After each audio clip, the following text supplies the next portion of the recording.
mga boss, gumawa tayo ng mga sliding window na 798 series. Ito yung mga sliding window, yung mga bintana. Bali 798 series to.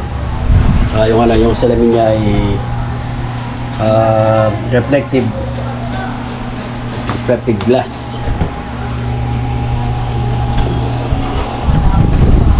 Bali ito yung pinakabuuan ng ng mga window.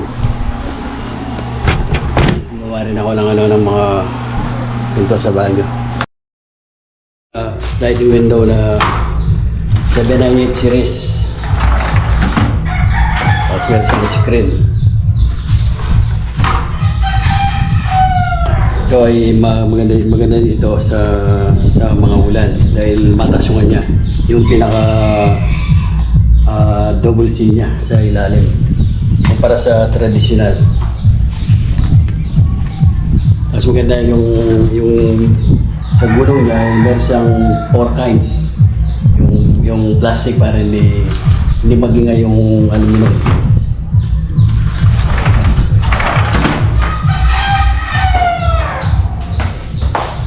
Ganito yung pinaka-lock niya, center lock.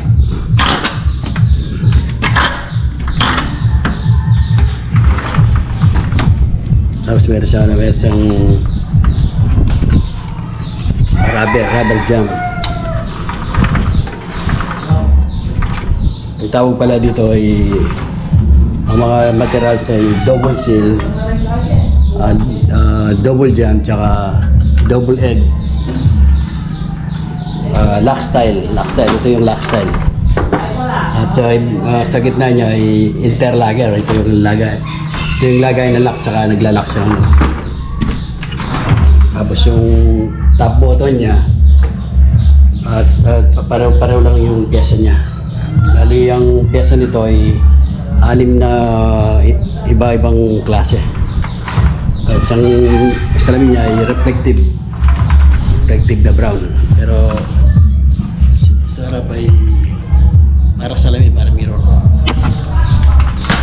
Tapos gumawa rin ako ng mga pinto. Ito na Alco frame at YP200. Tapos meron siyang lock na 301 din. Ito yung sa banyo, ito yung sa kwarto dito. Hindi maliit lang yung tapos meron siyang 3 bintana yung kinabit ko, ginawa ko. Tapos 3 yung malaki. Yung maliit, tapos meron CR dito, meron pa hindi pa nagawa. Tapos sa mga screen nito ay gagawin ko pa lang, lalagyan ko na lang ng screen, pero yung frame niya meron na, nagawa na.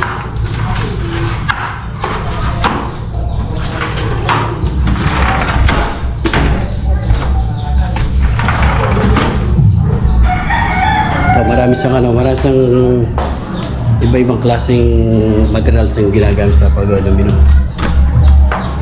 Mga bintana.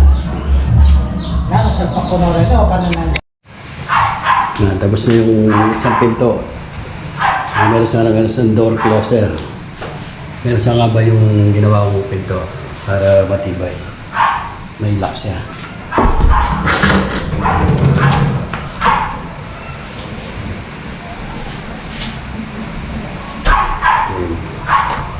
Magandang klase yung lock niya. Medyo malang.